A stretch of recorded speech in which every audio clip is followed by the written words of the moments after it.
Dawn on the African savanna doesn't arrive gently. It arrives like a spotlight suddenly turning on a scene that is never empty. The light rises and reveals what the night had only partially concealed. Dry grass, suspended dust, long shadows stretching like fingers, and a silence that is not peace but contained tension. Because here, even when no one moves, everything is deciding something. In the distance, the horizon begins to distort. First, it looks like a dark smudge, then an irregular line, and finally it becomes a compact mass advancing with the slowness of the inevitable. It's not a cloud. It's not a hill. It's a herd of Cape buffalo. Dozens, sometimes hundreds, walking as a single body made of many bodies.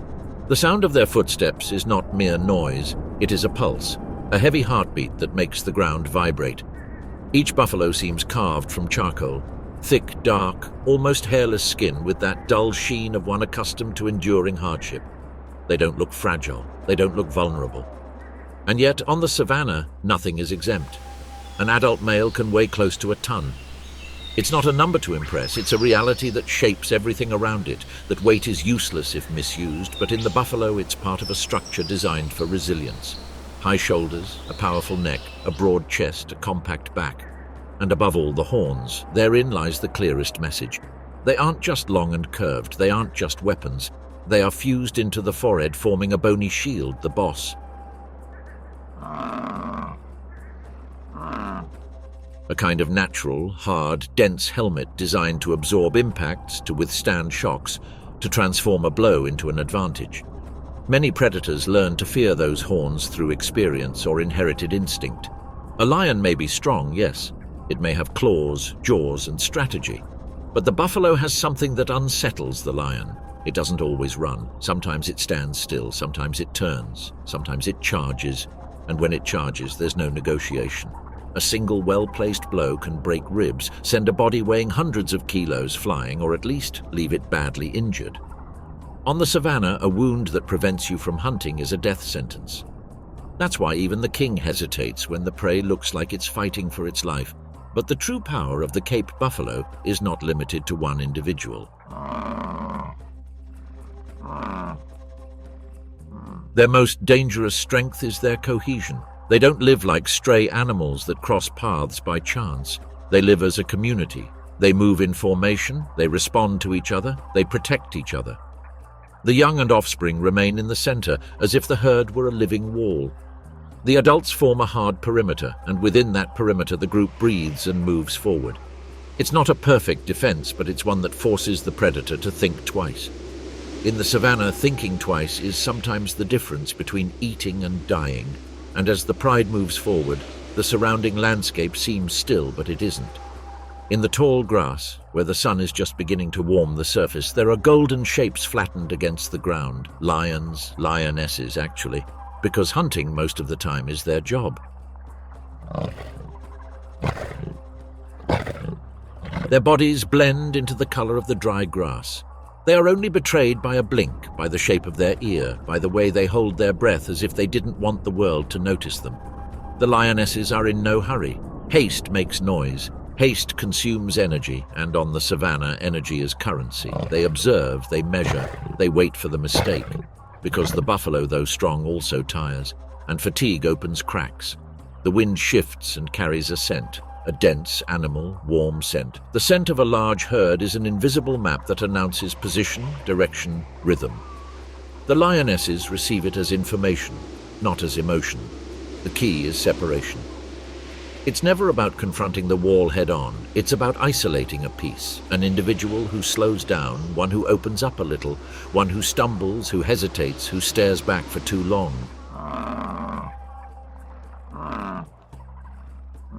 On the savanna, those minimal gestures are cries. The lionesses tense up, no roars, no drama. A barely perceptible movement between them serves as a signal. And suddenly, the world explodes. The ambush turns into a sprint. Golden bodies shoot out of the grass like projectiles. The distance melts away in seconds. Dust rises. The buffalo herd reacts as a single organism. The first to notice the attack aren't the calves, but the adults on the periphery. A couple of buffalo spin around, lower their heads, displaying their horns. Others push toward the center to tighten the formation.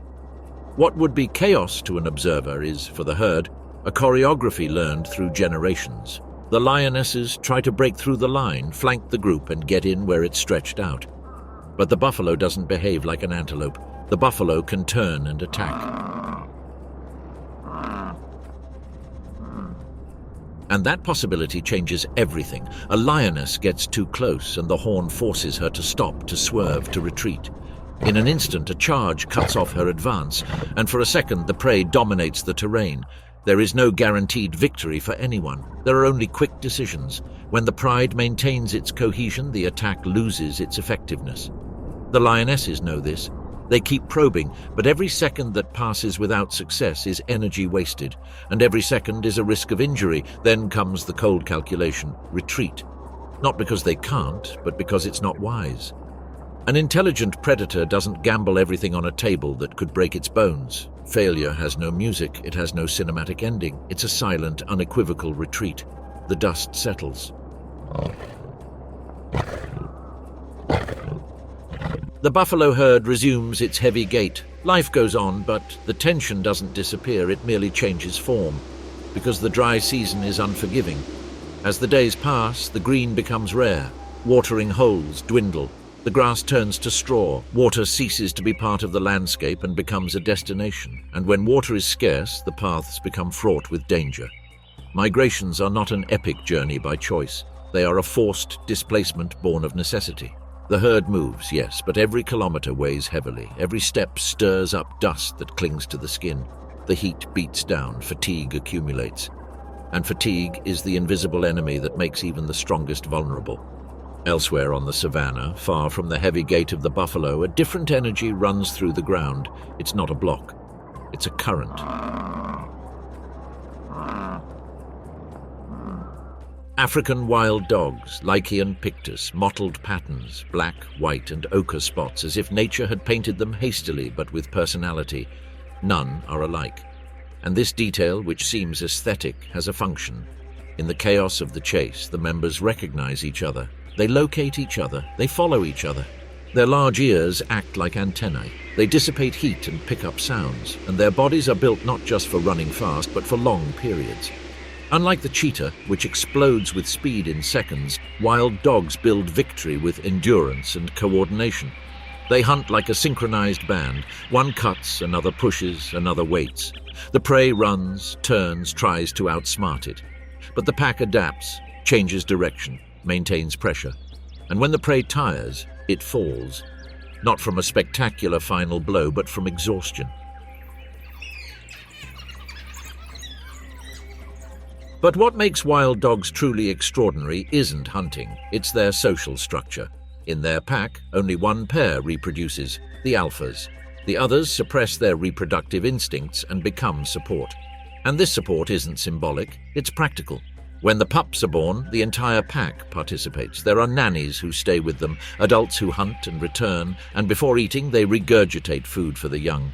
It's one of the strongest collective rearing systems among carnivores. In a place where competition seems to be the norm, they demonstrate that cooperation is also a lethal strategy. But that cooperation doesn't make them invincible. On the savanna, there's always someone bigger, more numerous, or more opportunistic, and that's where the hyenas come in, crocuta crocuta. The harsh, unsettling laughter can be heard from afar like an alarm. Hyenas live in clans, complex structures with defined hierarchies. And here, unlike many other carnivores, power rests with the females. They are larger, more dominant, and control food and reproduction. Each individual knows their place, and this social discipline allows them to act as an organized force. Hyenas are not just scavengers, despite the myth. They are hunters capable of taking down antelopes, zebras, and medium-sized prey with brutal efficiency. Their jaws are an extreme tool. They can crush bones and utilize almost everything. This makes them recyclers of the ecosystem, yes, but also direct enemies. They steal prey from wild dogs if they find the opportunity. They pressure cheetahs. They fight over scraps with lions. In the savanna, food is territory. And territory isn't always defended with teeth. Sometimes it's defended with numbers. Night also works in their favor. When the sun goes down, the hyenas become more active, bolder. In the dark, laughter isn't a funny sound, it's a reminder that eyes are watching. And while they patrol, the wild dogs must decide whether to eat quickly, whether to move, whether to abandon a carcass prematurely. Because a theft can mean hunger for the pups, and hunger for the pups means a broken future.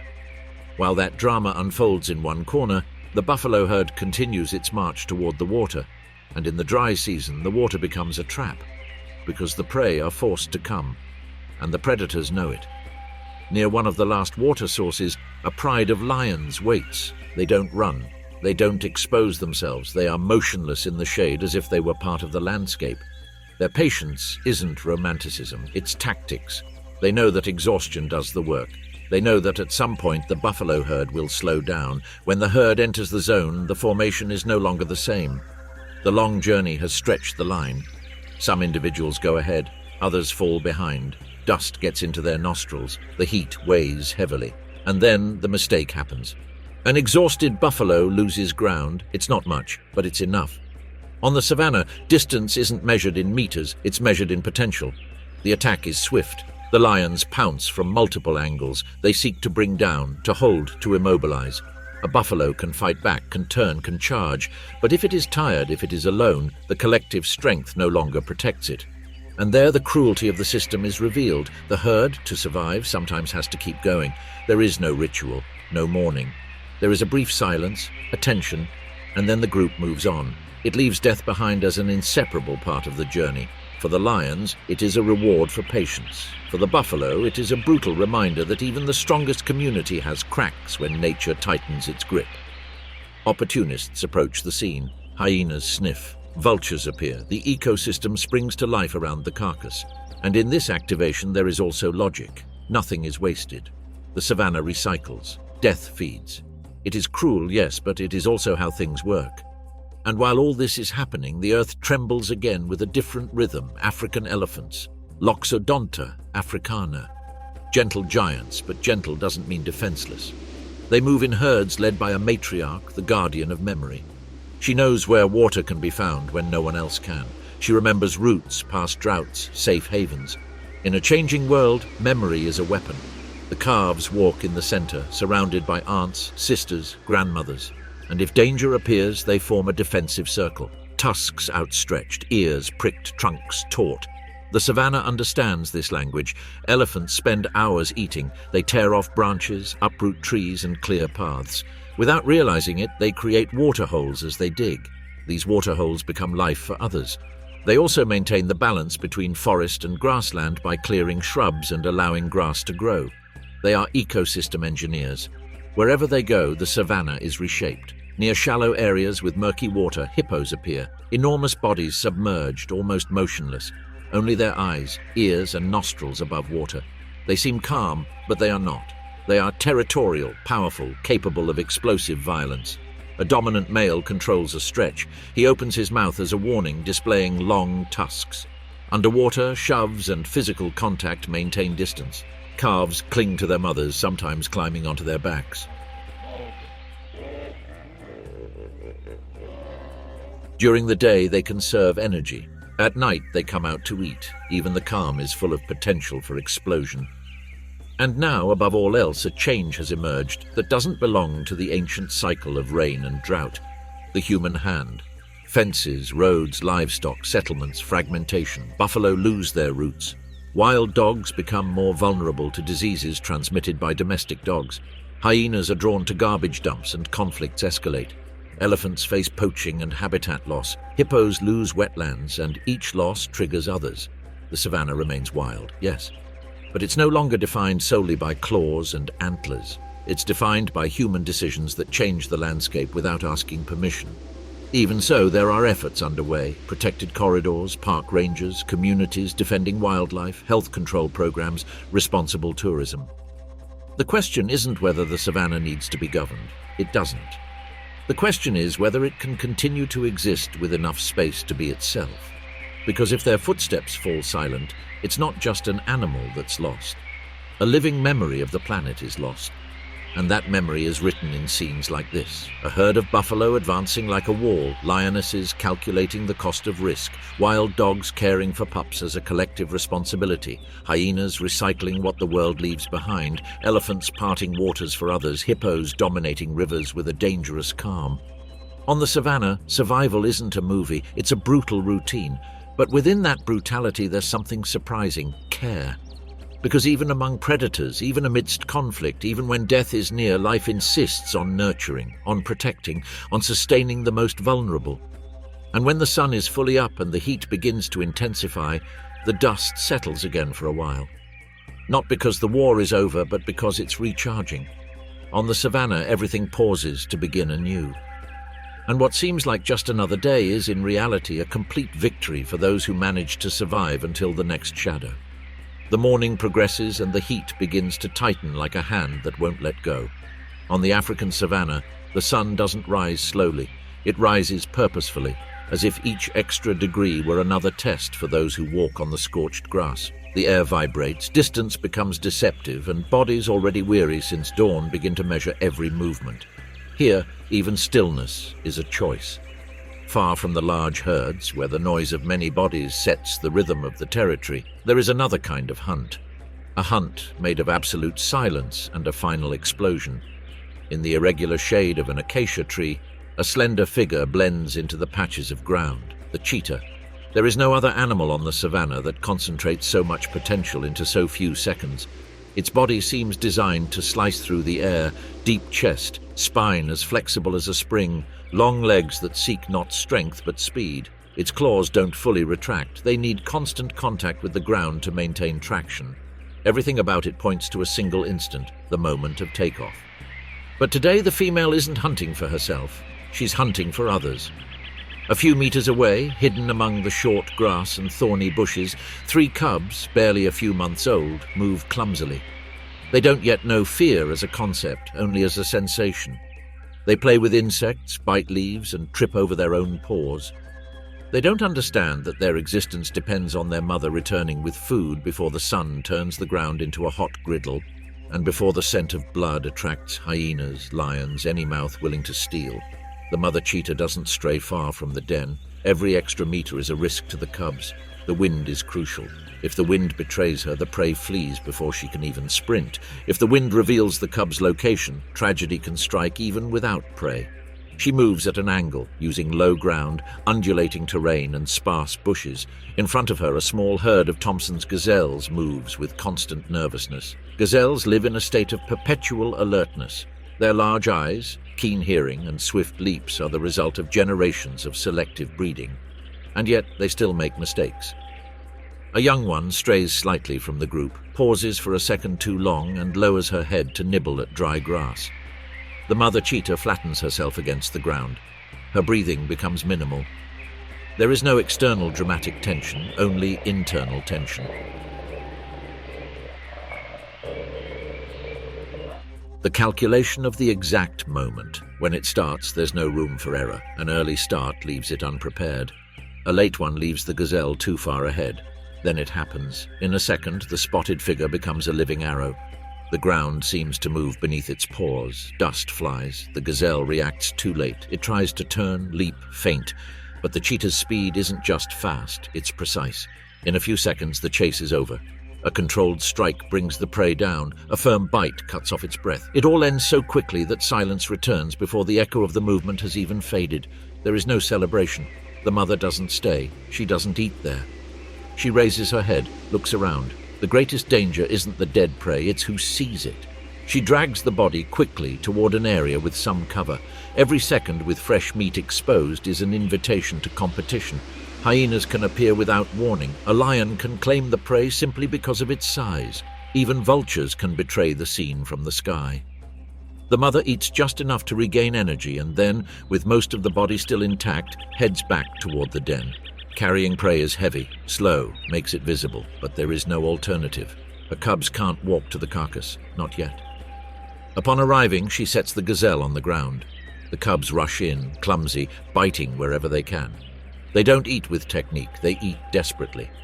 The mother remains vigilant. Every sound makes her lift her head. She knows that a single hyena can attract others. She knows that lions patrol. She knows that even a large eagle could snatch a cub if she's not careful. Motherhood on the savannah isn't tenderness without cost. It's constant vigilance. While the mother cheetah protects her food, a different scene unfolds elsewhere on the plain. A lioness lies motionless in the short shade of a tree. 3 cubs huddle against her belly. They are fragile, their eyes still closed, unaware that their species dominates entire territories. For the first few weeks, the lioness separates herself from the pride, not out of whim, but strategically. The cubs are vulnerable not only to hyenas and leopards, but to other lions as well. When a new male takes control of a pride, he kills cubs that aren't his own to force the females into estrus. It's a brutal rule of the system. The lioness knows this instinctively. That's why she hides. That's why she defends even against her own kind. The lioness is not just muscle, she is a guardian. If she detects strange movement, she tenses, placing herself between the threat and her cubs. Her body becomes a barrier. She doesn't hesitate to confront a leopard, growl at a hyena, or bare her teeth at an intruding male. The risk is enormous, but the calculation is clear. Without defense, there is no offspring, and without offspring, there is no lineage. When the cubs are old enough, the lioness takes them back to the pride. There, raising them becomes collective. Other females nurse cubs that are not their own. They take turns watching over them. Care is shared. In lions, motherhood is individual at first and communal later. It is a network that protects the most vulnerable with the strength of many. Farther on, in the deep shade of an old acacia, a leopard rests on a branch. Her spotted coat blends with the light filtering through the leaves. From above, she surveys the plain with a deceptive calm. The leopard is the most solitary of the big cats. It doesn't live in packs, it doesn't hunt in groups, it doesn't share territory. Each female rules a large area where she moves, hunts, and raises her cubs alone. And alone is literal. Her cubs, hidden in dense undergrowth, depend on her returning with food without revealing their location. The leopard descends from the tree with movements that barely break the silence.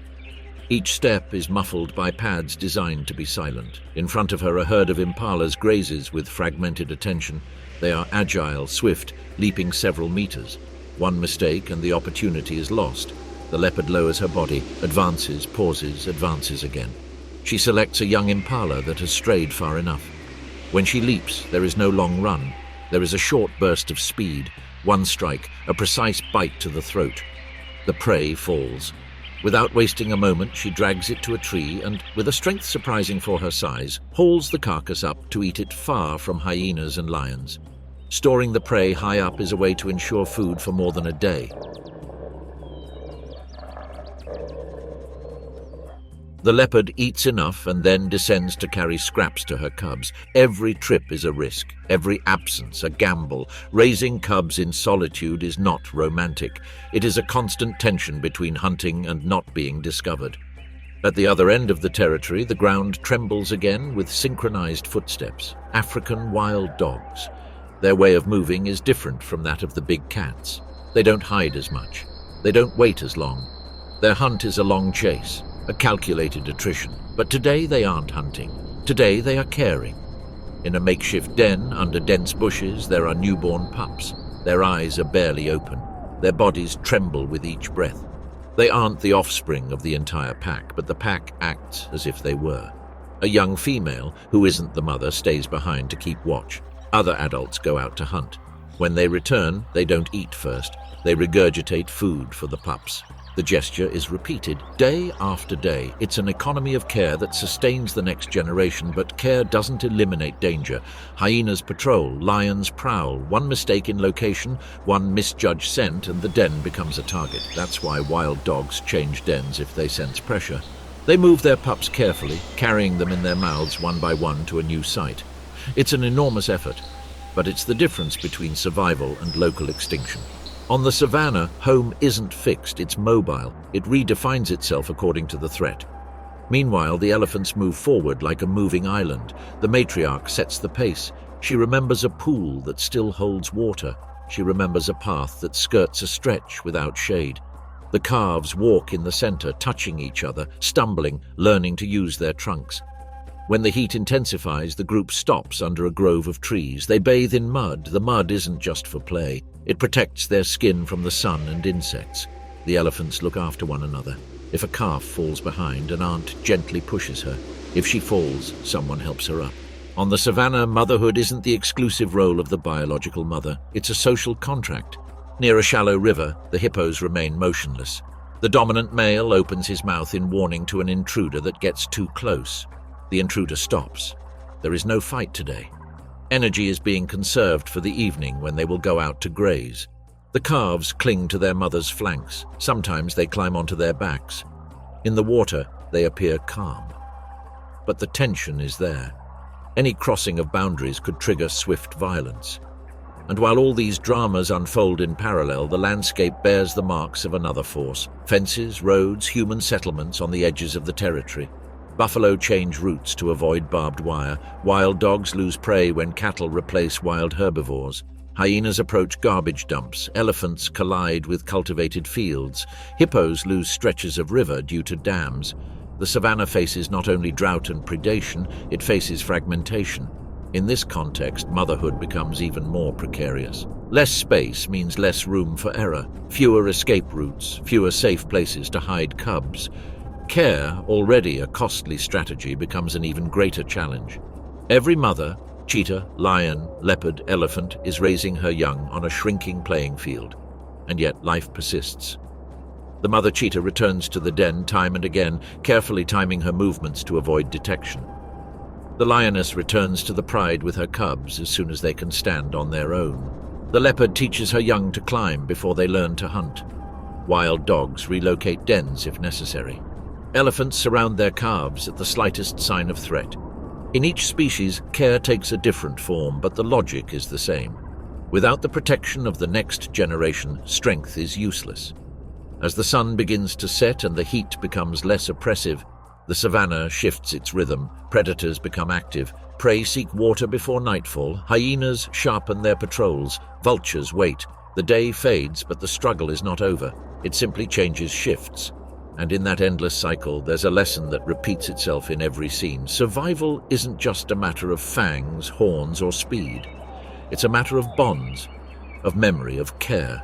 In a place considered one of the most ruthless on the planet, what sustains many species isn't constant aggression, but the ability to protect those who don't yet know how to run, bite, or flee.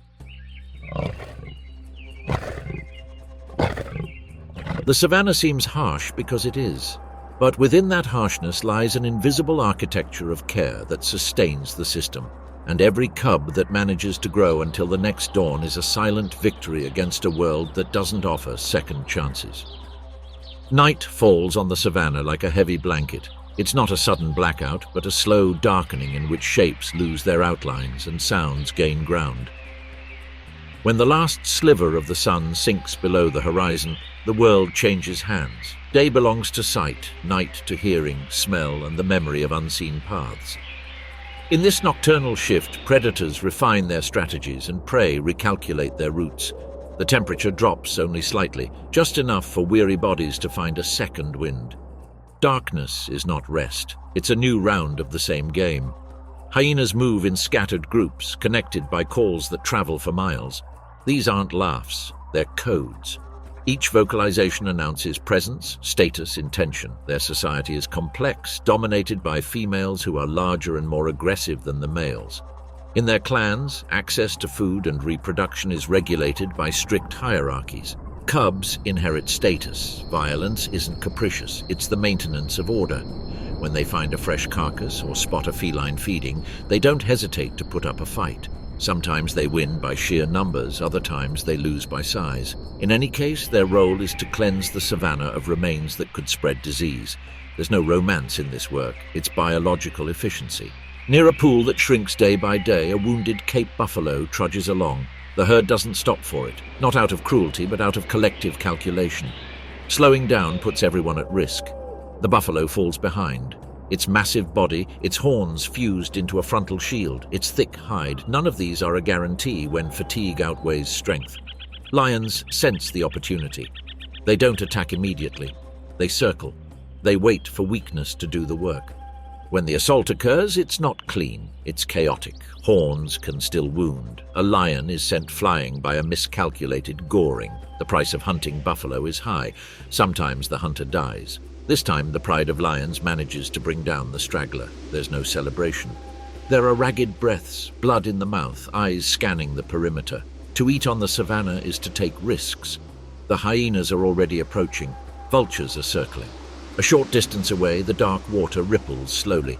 Hippos emerge to graze as night fully settles. They walk in invisible lines traced by the sheer number of times they pass the same spot each night.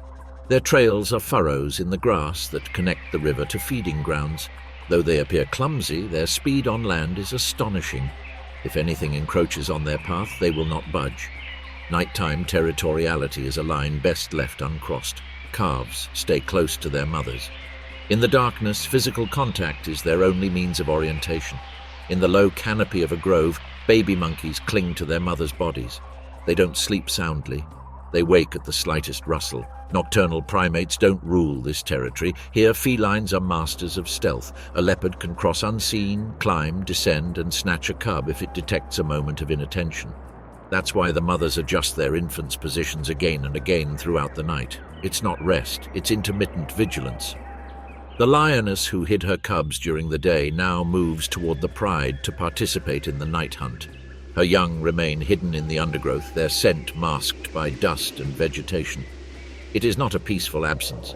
It is a calculated one. If she returns with food, the cubs gain time to grow. If she doesn't, the risk multiplies. At night, the lionesses coordinate without fully seeing each other. A lateral movement, a shadow that stops, a body that circles. The prey, a young zebra, reacts too late. The ambush works. They will eat quickly. Some of the meat will be for the mother, who will return to her cubs with a full stomach and a mouth stained with blood. On the savanna, food is transported on the mother's body.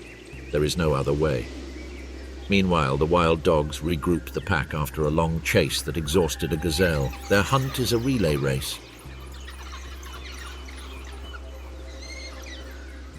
One individual presses forward, another takes the lead, another cuts off the escape angle. They're not aiming for the perfect strike. They're aiming for attrition. When the prey falls, the group eats quickly, with almost no apparent hierarchy, although the dominant pair usually secures the best portions. Immediately, some individuals return to the den to regurgitate food for the cubs. Night is their ally. The darkness reduces the lion's visual advantage and allows the group to move with less interference. Even so, the risk is constant. An encounter with hyenas can end in prey theft. A run-in with lions can cost a cub its life if the scent of the food betrays the den's location. In the corridors that connect waterholes, the elephants advance in relative silence. The weight of each step makes the ground vibrate. The matriarch marks the pauses. She remembers places where water seeps through even in drought. She remembers areas where human hunters lurk. The matriarch's memory is not myth, it is living cartography. If she falls, the group loses its roots. Night for elephants is a time of transit. They avoid the heat of the day to travel long distances. The calves stay in the center. When they hear a strange noise, the group stops, ears pricked, trunks raised. If they perceive a threat, they form a protective semicircle. There is no chase. There is deterrence through size. On the savanna, few things dare to challenge a wall of tusks. The hyenas approach the lion's feast. The negotiation is noisy. Growls, short bursts of speed, attempts to bite hind legs. Sometimes numerical pressure works. Other times the lions hold on to their prey. The outcome changes depending on how many there are, how hungry they are, how tired they are. There are no fixed rules. There are probabilities. At this crossroads, the hyenas manage to snatch part of the spoils. The lions retreat a few meters, protecting what remains. The vultures wait. They don't approach until the violence subsides. At night, every carcass becomes an arena of conflict. Near the water, a crocodile remains motionless. Its patience rivals that of felines. It waits for hours. It doesn't pursue on land. Its strategy is ambush from the river's edge. When a herbivore bends down to drink, the distance shrinks to centimeters. The slightest movement decides life or death. Mothers leading their young to the water know this. The hatchlings drink first, with the adults forming a barrier around them. At night, the water's reflection is deceiving. The surface appears calm. Beneath it, there are teeth. The nighttime savanna also exposes another conflict, the proximity of human settlements. Distant lights interrupt the darkness. Predators learn to skirt around corrals. Cattle replace wild prey in some areas. This disrupts the balance. Lions that become accustomed to hunting cattle face retaliation. Wild dogs are chased when they get too close. Hyenas scavenge for scraps. Elephants break through fences to reach crops. Night amplifies contact, and each contact adds tension to the system. For mothers, this added pressure is a risk multiplier.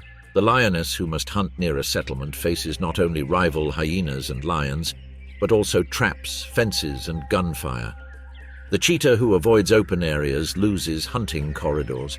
The leopard who takes her prey up a tree near a road gives herself away by scent. Wild dogs change their routes to avoid crossing roads. The night landscape is no longer just natural, it's hybrid. And in that hybrid, raising cubs demands more calculation than ever before. Even so, the system continues to function, not perfectly, not without losses, but functional.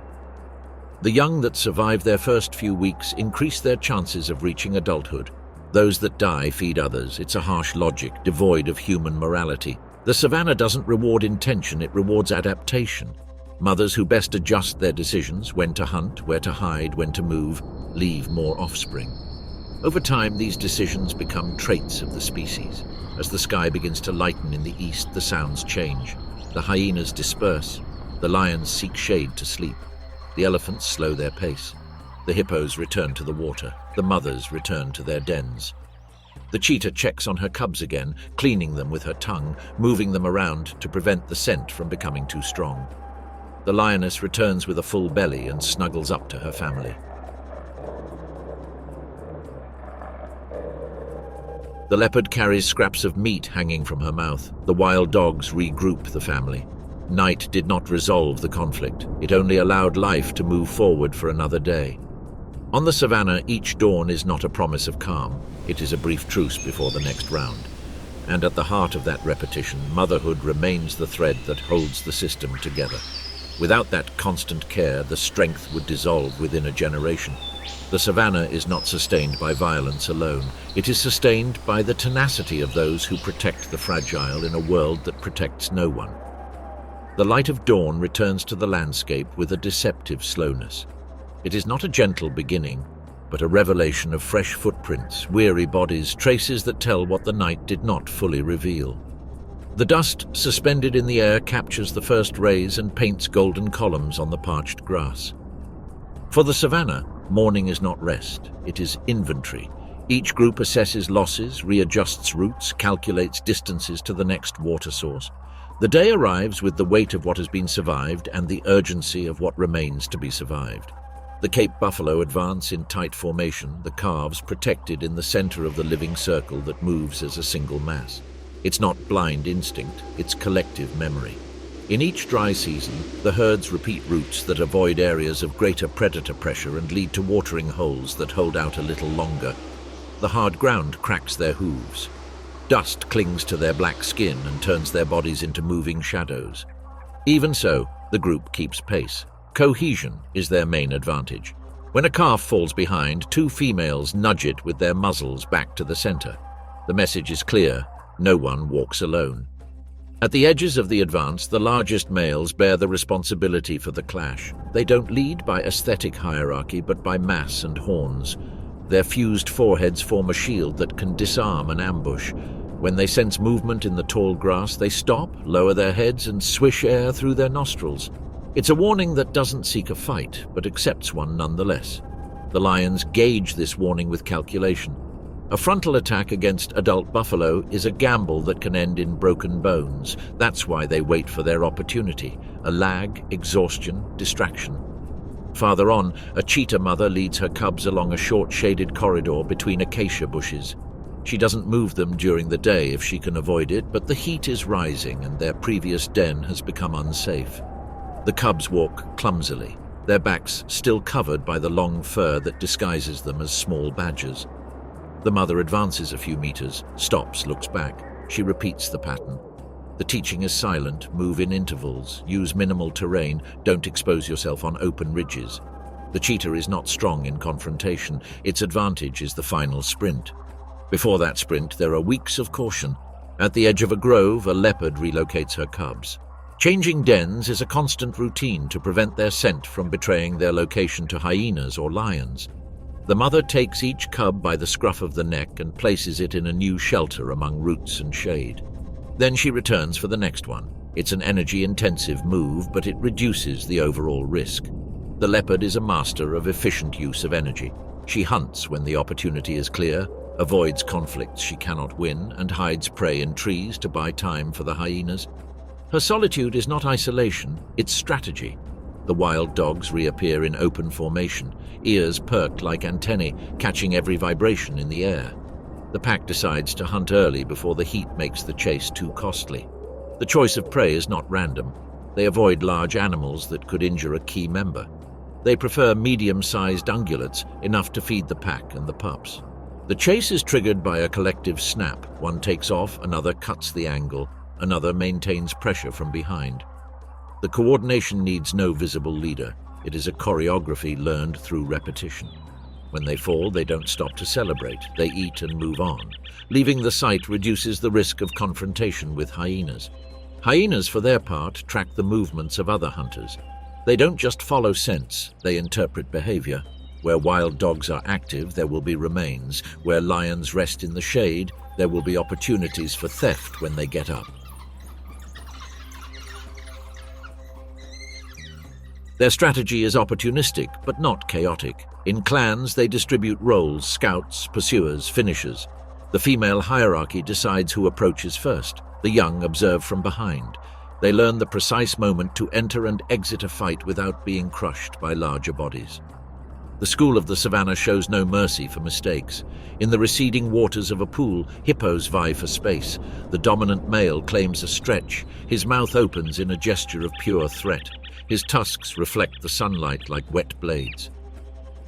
The subordinates move a few meters. There is no open fight today.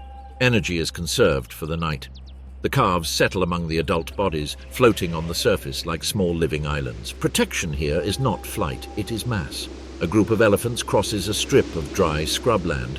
As they uproot branches, they open pathways that other species will use. Unwittingly, they reshape the landscape. The calves nuzzle each new element with their trunks. The matriarch gently nudges any that stray too far. Her memory guides the group toward a spring that hasn't yet dried up. Without that memory, mistakes are punished with dehydration. On the savannah, water is the axis of every decision. Vultures now occupy invisible perches in the sky. They don't hunt, they wait. Their circling flight is a signal that others read. Lions raise their heads when they see them.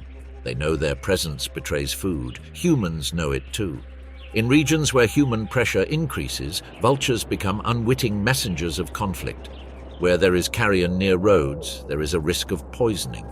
The natural cycle becomes entangled with artifice. Mothers continue to adjust their routines.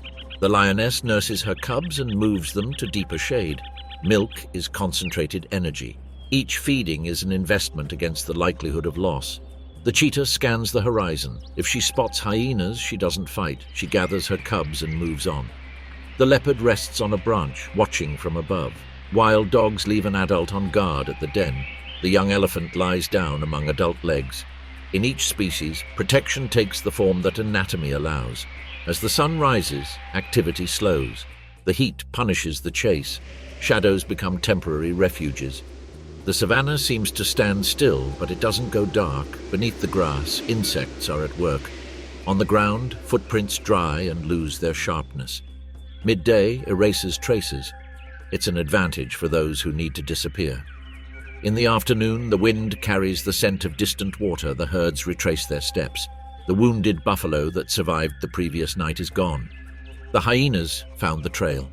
The lion, injured by a goring, walks with difficulty. The savannah does not forgive injuries. Life does not reward futile bravery. It rewards the ability to keep moving. Motherhood in this context is not a tender gesture. It is a discipline of small decisions that accumulate. Moving a den today prevents a loss tomorrow. Hunting medium-sized prey instead of large reduces the risk of injury. Choosing deep shade over shallow shade decreases the likelihood of being detected.